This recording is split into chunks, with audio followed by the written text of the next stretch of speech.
Hello, Becca here from Willow Hill Designs.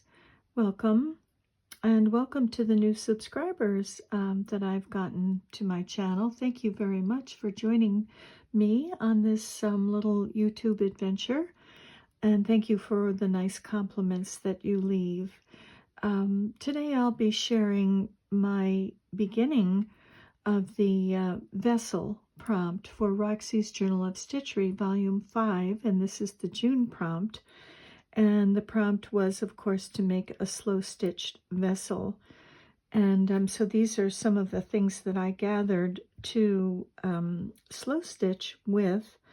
And I loved Sarah's vessel. I loved the fact that she had made little cutouts and that would draw the vessel up and make it like a little bowl. I thought that was very nice. I liked Rachel's as well, but I was tending towards Sarah's, and so I thought of hexagons. I thought I would use some hexagons, and I have designed a quilt that uses lots of hexagons in a border around a center applique seam in the quilt, and there'll be hexagons, and then there'll be some other borders around that. So I have lots and lots of hexagons already cut out here, loads loads and loads and loads to choose from. These will all be kind of jewel colors around the quilt. So I decided to take a couple of these, and what I did was I just took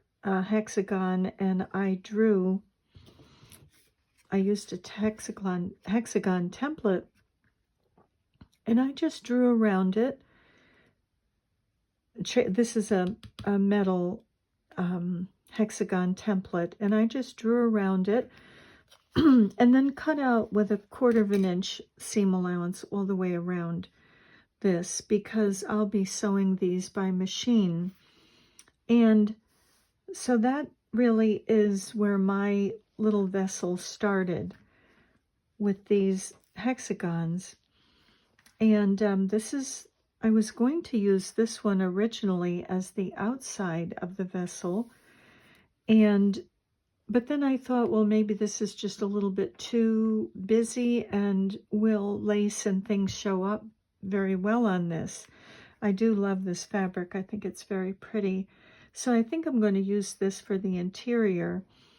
And so I've chosen some hexagons from this pile of hexagons that I have here. I've chosen some browns and some peaches out of here, or salmony colored fabrics. And I thought that if I put lace and whatever on these darker colors, I feel like it'll show up a little bit more. And so what I did was I stitched these hexagons together by machine, because when I put the bowl together, I'll be stitching the 2 hexagons, the lining and the outer part of the bowl, by hand. Prior to that, I'll be doing all the slow stitching on the outside of the bowl, and then stitching the 2 hexagons together, and then stitching the bowl together to form the bowl shape by hand. So I thought it would be all right to go ahead and stitch these by machine, and that's easy enough to do. These are all stitched by machine, and I thought it would be a little bit more sturdy. And you don't need any paper templates or anything to do this method. It's really very easy, and you don't have to do it by machine. It can be done with hand stitching. And all I did was take 2 hexagons and put them together like this, and sew them on one of the flat edges. So you would just take and sew from one point to the other point without going into the seam allowance. So if you're doing this by hand, you would just have your knot at this end, and then stitch along to this end and knot your thread. And then when you're ready to add the next hexagon on, again, I would just attach the base to another side of the base, excuse me, and fold that down and stitch on that line from one point to the other point, not going into the seam allowance. And so now you have 2 of your flower together. And then all you have to do is take the 2 that you just added to the center hexagon, and then you just put these 2 together, and you can fold this one out and make it flat so that it all lies nice and flat. And then you would stitch from this point to this point, again by hand or by machine. I preferred to do it by machine. Stitch from there to there, and then that would be attached. And that's how it would go. And it's very, very easy. It's, that's how I did it here. This would be sewed to this. And then when I came to this one, I would just fold this one out and stitch here. And that way you don't need any templates, no paper pieces. You don't have to buy any paper pieces. You don't have to cut anything out. You just need one template. I drew on all of these hexagons with this one template, and there's no paper to take out or to leave in. It's just very easy. So that's what I did. And another way that I also stitch hexagons together, because I love my sewing machine, I do love to sew them together by machine. And another way that I would do it would be just to cut a random piece of fabric, the length of the 2 seams where the seams come together, and put it on the back. And it's kind of a bridge between the 2 hexagons. And then I would choose any kind of a decorative machine stitch. You could do a zigzag. You could really do anything. I chose to do this stitch, which jumps over on one side of the hexagon and then the other, back and forth, attaching them. So that's kind of a nice way. And, you know, just pressing these seams under from your template. So that's kind of a nice way to do it. So now you're just butting finished hexagons up to each other. So that was the basis for my little bowl, and I decided to make this the interior. Pardon me. And this is the exterior. And again, I chose these darker colors because I thought, sorry, allergy season, lots of pollen here. But I thought these darker colors would be nice to show up whatever little slow stitching pieces that I put on here. So this will be on the bottom of the bowl. That part won't be seen. These will be the sides. These will be seen. And what I decided to do was to make the bowl a little bit shorter, not the full length of the hexagon, not going all the way up. This is just glued.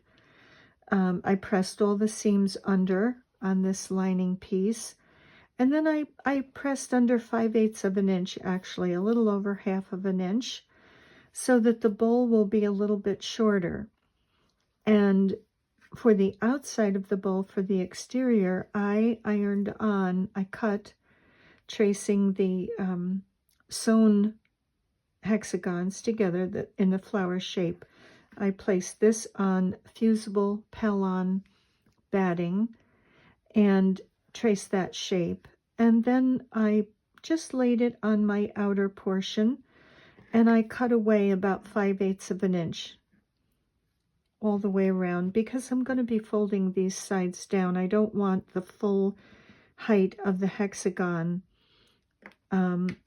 So when I slow stitch, I'll be slow stitching on this portion.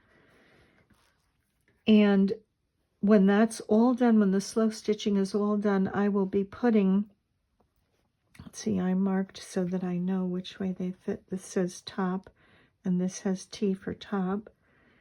And so this lining will go to the interior here, and these will be hand stitched here together. But before I do that,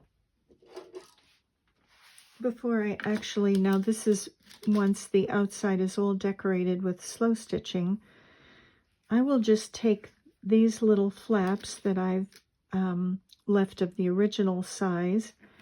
Remember, the other size is folded down 5/8 of an inch. So this outer portion will fold over 5/8 of an inch. And this is random. That's just a size that I chose. You can really choose any size. So these little flaps will all be folded down,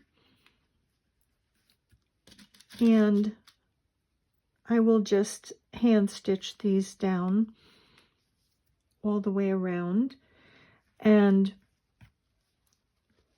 that will be the outside. This will be the lining. And the way I'll put this bowl together, so once these little edges are stitched down to the interior, I'll be bringing these edges, which will be all hand stitched all the way around. These two flowers made from hexagons will be stitched together, and I'll just be putting them like this and hand stitching them, so it'll look, I'll try to give you an idea of the shape of this little vessel.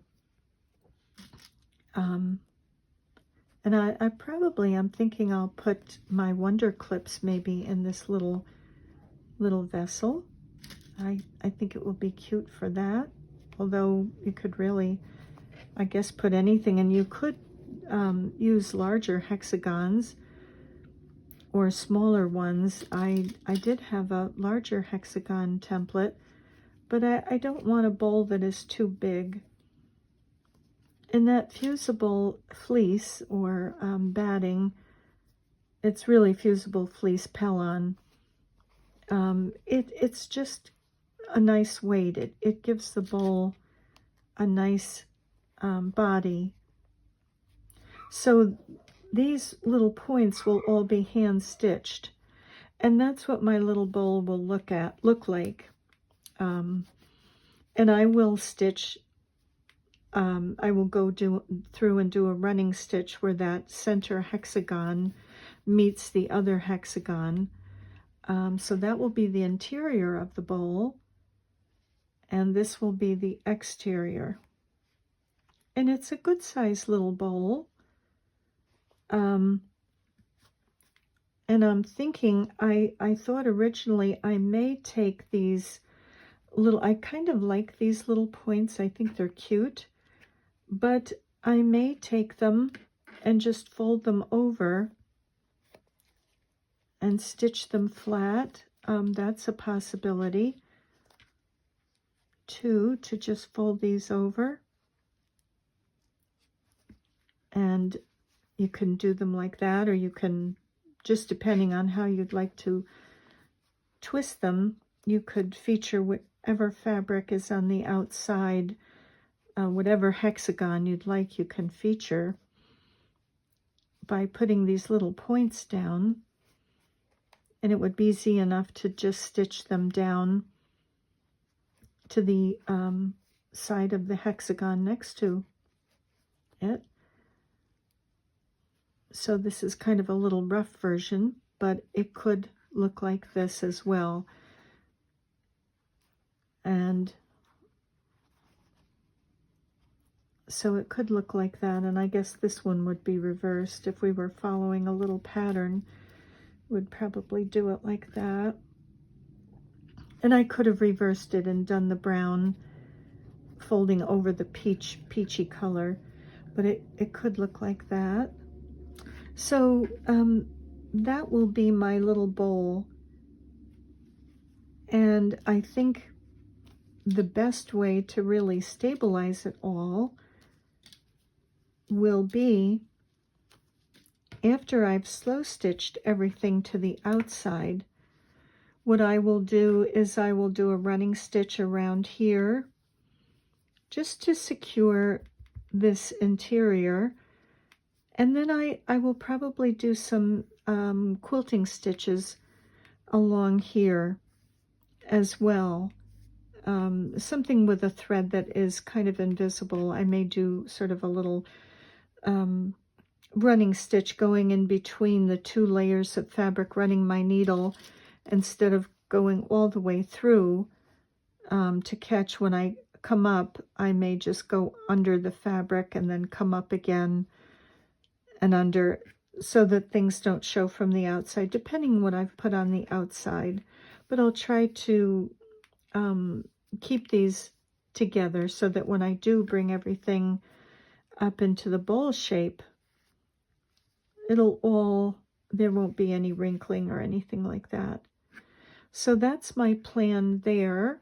And these edges will be finished so that the bowl should be nice and sturdy. These little edges up here will be finished like that.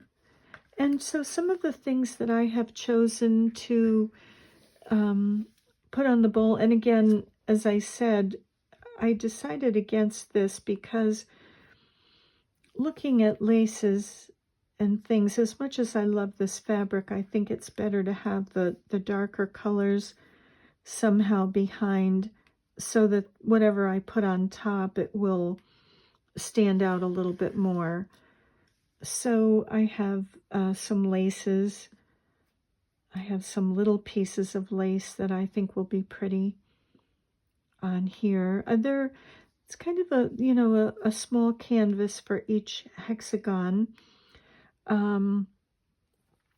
So I don't really need huge pieces.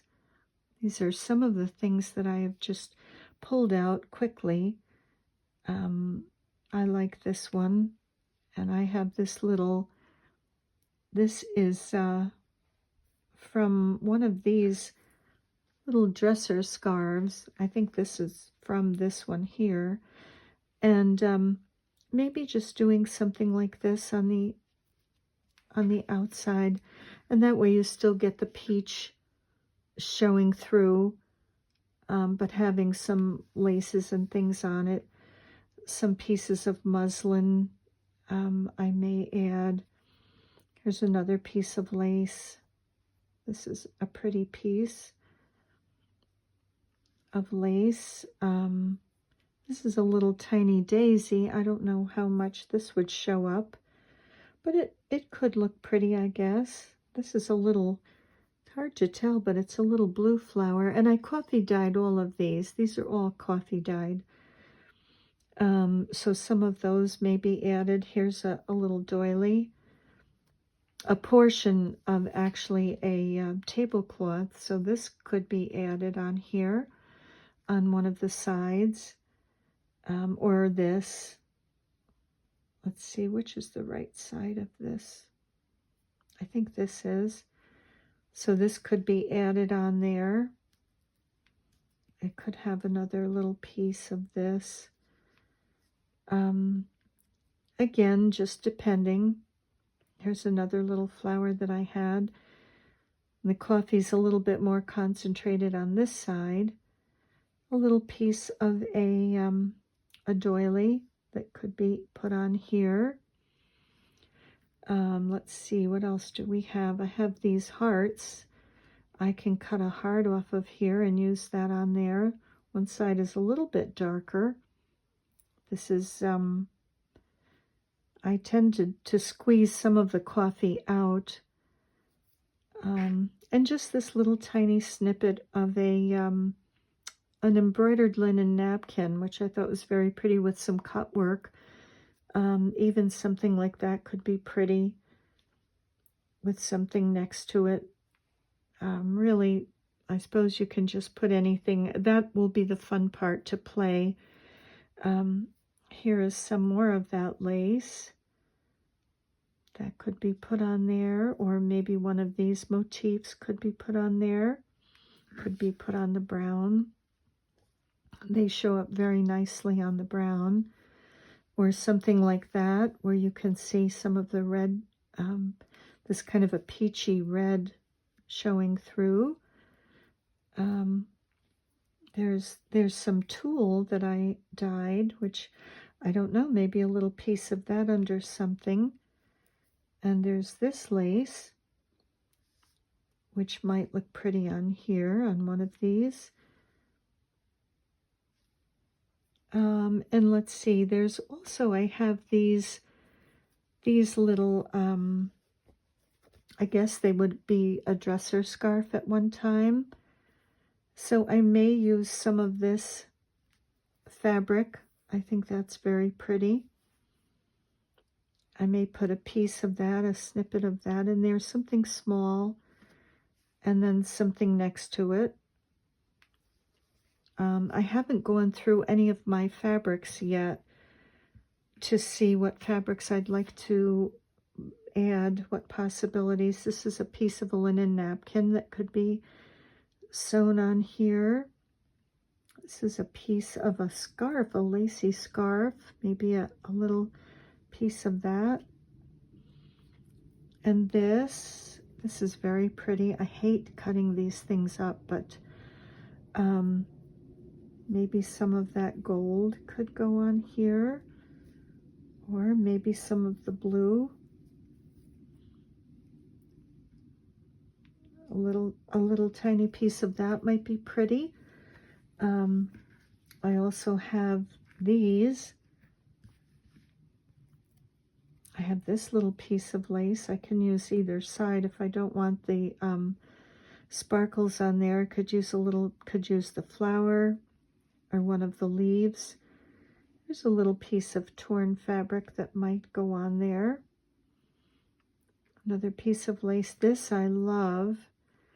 This I am pretty sure will make it on here. I love that. These are mostly all laces. Maybe one of these little flowers with the trailing kind of little pieces. Here's another piece of Alençon. I love Alençon lace. I think it's just beautiful. So again, I think these would show up so much more so than, as much as I do love this fabric, I think that going with the darker colors really was the way to go. There's this beautiful piece of lace that I got from Indigo and Rose, and that might be pretty on there, a little bit of that. And just little pieces, little snippets of lace that could be used. There's another little tiny one. So I just pulled lots of little pieces that could be used on here. Could be one there and maybe one there. I don't know. I just love this fabric, this I coffee dyed, and just a little piece of that with that kind of modeling of the color on there might be pretty. And there's this. Although these are bigger, I don't know if I'd want to cut away so much of it, but it might be pretty on there. I don't know. These are both kind of the same. And this little piece of kind of like a homespun, but it's not really. I guess it's more of a gingham. That might be pretty on there. A little tiny piece of that paired with something. Another little piece of lace that could be put on there. Just depending. Lots of little pieces that I have pulled that could be used. And I haven't really, as I said, chosen any fabrics. This was one that I was looking at, and I was thinking maybe I could cut these flowers. That might be pretty on something, maybe just a piece of that with that cut out. I don't know. Again, I don't know. So that's where it stands right now. I will be, before I do anything, I will be slow stitching just to the one layer with the fusible Pellon fleece on there, because that'll give it a nice stability as I'm stitching. So this is all ironed on. It's not going anywhere, and it's got a nice hand to it. and it will be easy to stitch through. And these, I will be careful not to stitch through these, because when I'm done, these have to be folded over to the other side. I don't want to catch these with the stitching. Although I suppose I could, actually. I could do that, couldn't I? And just have a finished edge like that. Oh, maybe I will do that. Maybe I will just leave those folded under. And then when I stitch, I'll just stitch all the way around the outside of this. That could be one way to do it. I suppose that's cleaner looking than this. Yeah, I might do that. Just decided on the spur of the moment to do that. So this is where I will begin now stitching, doing my slow stitching, and I will come back when I have some more of that done. So thank you for joining me today. And just quickly, I was going to say the reason that I folded these down was because if I left them the full length, it did give a taller little bowl, but also the opening was limited, which I do love the taller little bowl now that I look at it. Oh gosh, I may be changing my mind here. I don't know. What do you think? I think this is kind of cute too, but that's the reason I folded them down, was to give a little bit more of an opening. But this is cute this way as well. And I do kind of like the little points that it makes. This does show the whole hexagon, doesn't it? That's interesting. So it would look like that. I don't know. Is that cuter? And again, I could do the same thing where I fold it over with the hexagons. And this is just a friction marker on there. I can iron that off. So I don't know, maybe that would be cute with the taller sides. I just thought with the shorter, there's a little more reach in there, a little more opening to go in. So we'll have to see. I thought I had made up my mind on that, but maybe not. If you have an opinion, I'd appreciate knowing if you like the little taller vessel or the shorter. That's the taller. That is awfully cute. And